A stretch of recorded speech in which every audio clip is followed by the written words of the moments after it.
Hello everyone, and it's Artisan Tony, and I wanted to do a video on the Medeek floor extension and a new feature that Nathaniel Wilkerson has added to this extension. I use all of his extensions. They really, I've been using SketchUp for like 18 years, and I remember drawing individual components and also remember when I first met Nathaniel, I was like, wow, this is going to help our production. But anyway, this particular new feature is he's added the ability to show joints in the deck boards or any kind of flooring, which is awesome because, as an artisan, I like to lay out my joint pattern on a deck or floor, whatever, and I usually don't do it in the architectural. I'm a design build contractor, so sometimes we'll just show really even just a plain surface for a deck, and then when I get out there and we're building it, I say, okay, guys, this is our joint layout, and they usually fuss about it for a minute, and then when they see it done, they're like, oh, it's so beautiful. So how this is done is you go in and edit the floor. Well, first, just so in case you don't know, it's real simple to create a floor. You just click on draw floor, and you just draw the floor, and you can use that. There we go. Okay. All right. And we got all these little boogers here. What are those boogers? Anyway, we're not going to get off into the weeds on that, but I just wanted to show you how easy. Oh, I see what it's doing. It's using the algorithm. Oh, I get it. Okay, so when I drew this floor, and then you go to draw another floor, it uses the presets that you've had before. So what it's doing is it's trying to assign that algorithm to that one. So anyway, that's a short explanation of that. Anyway, not to get down too many rabbit holes. So what you do is you draw your floor, and then you go and edit the floor. And right here is where you can put your little algorithm in. And basically, all you're doing is telling it on the first row where to start, and then where the next joint is. And what I've done is I'm looking at this on a spreadsheet because it's easier for me to see the whole string of numbers. So the other thing was I kind of made a mistake, and this was really awesome. I made a mistake on one of these rows, which screwed up the rest of the rows. So I took the first couple of rows and I entered it into ChatGPT, and I said, this is a pattern that needs to be fixed. Where I'm trying to create a big V pattern, and with the joints in the floor. And I think the mistake starts at row number 8, and it was awesome. It came down, blah blah blah. It fixed it.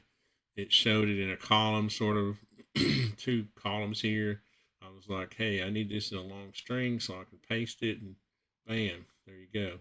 Now I said that particular joint pattern on this particular deck. This is why you need to lay out your joint pattern for every deck and not have a standard per se.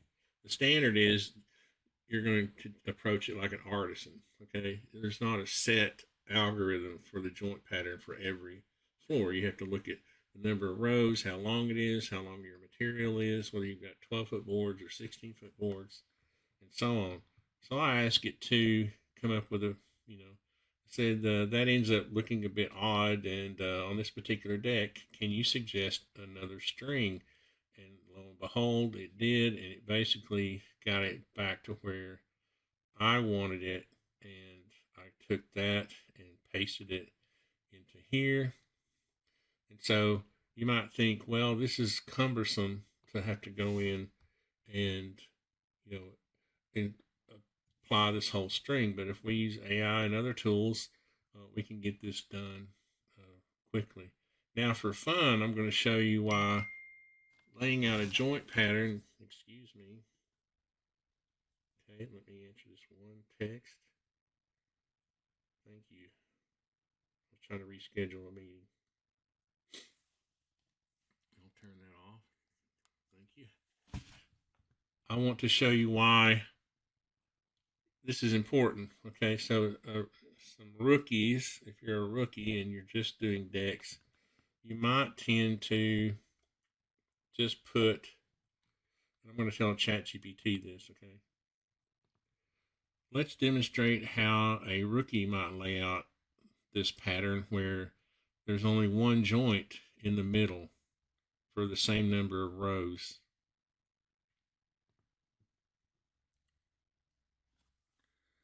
Sure, if a rookie were to lay out this pattern,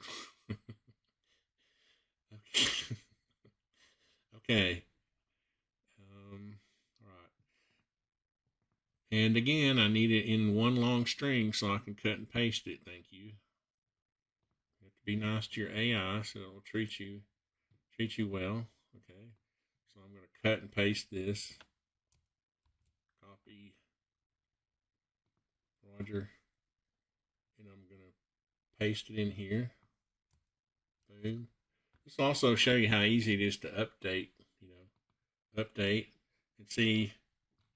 I thought I had more rows than that, but you can see that if you and it didn't quite get what I was trying to do, but if you line your, a rookie would take 12-foot boards or whatever and just run them all out like that, right?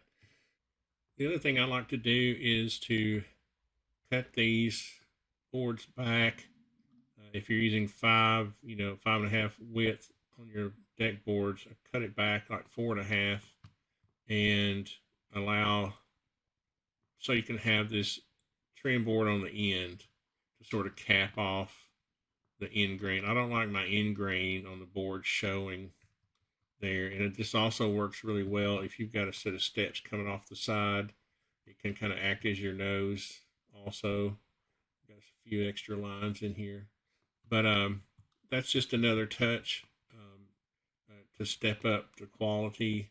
And the only thing that requires is these 2 extra joists on each end where the trim board can sit, and on half of this joist in the other boards, the deck boards share the other half of it on each end. It's really no big deal. Just takes a little extra time and a few extra joists, and it makes the deck or porch floor look so much better. The other thing I would do, especially if this was a porch or on a custom house, is I would also add this trim board. It's usually fiber cement, so it will, last for a long time. We normally let it also hang down a little bit past the framing to cover up any joint between a post and the floor framing.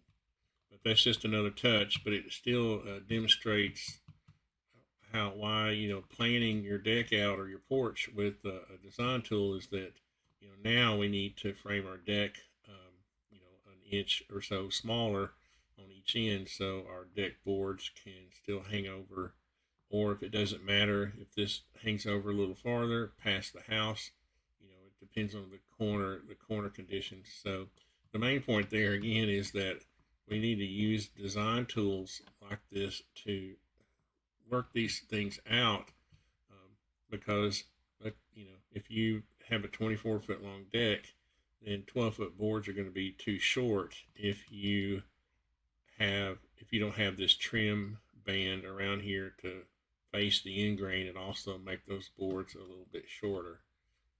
So anyway, thanks for watching, and we will see you on the next video.